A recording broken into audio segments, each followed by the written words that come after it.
الله ډیر غفور الرحیم ذات دی. الله د خپل بندا په وړه وړه خبره باندې معاف کی، باندې ورته ګوري. بنی اسرائیلو کې قحط سالی راغلی و. موسی علیه السلام درې ورځې د الله نه چې دغه سوال وکړو، تمام مخلوق یې رایستلی دی میدان ته. درې ورځو کې باران ونه شو، قحط سالی ختمه نه شوه. موسی علیه السلام د الله دربار کې عرض کې، الله درې ورځې خو مونږ هغه توبه استغفار وکړو، الله قحط سالی ختمیږي نه. الله ورته وحی راولېږله، دا څومره بني اسرائیل چې در ایستلي دي، دې کې یو انسان د 40 کاله زمانه پرمانی کړې ده، 40 کاله ګناهونه کړي دي. په دې خلقو کې هغه سړی موجود دی، که هغه سړی لرې شو نو ستاسو دا قحط سالی، دا تکلیف، دا غم، دا درد زه ختموم.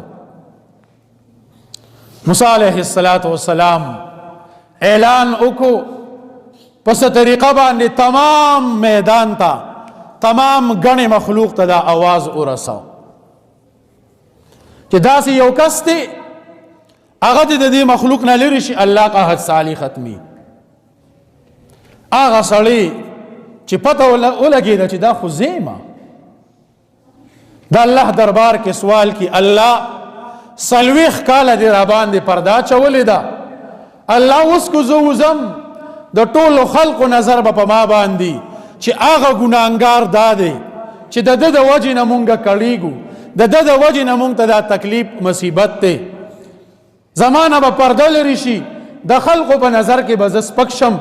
الله تبارک وتعالی په ما باندې دا پرده دقه شانې وساتې.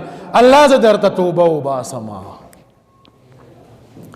دې کې لږ ساعت وشو، باران راغی د الله له طرفه، د الله د طرف نه هغه تکلیف، هغه مصیبت، هغه غم، هغه درد، هغه هر څه ختم شو.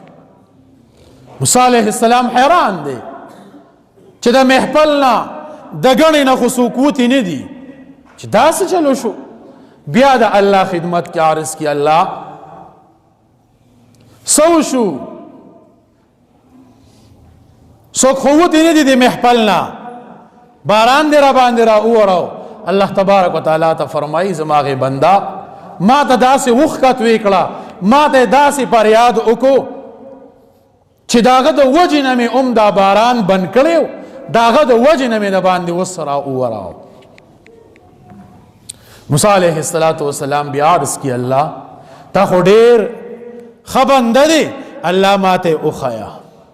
الله فرمایي موسی 40 کاله مې بې پردا چولې ده، نن زه د خپل بنده پرده نشم لرې کولی. نورونو الله داسې ذات دی، الله د خپل بنده خطایانې ګناهونه دا چې دی غسی کې هغه معاف کی. خبره دا د صرف چې مونږ الله لتلی نه یو، مونږ الله ته د خپل ګناه محیطه کړی نه دی، مونږ الله ته جړلی نه دي، مونږ د خپل سترګې نه وښکت وکړی نه ده. الله بار بار ماته تسوي، یا ایها الانسان ما غرک بربک الکریم.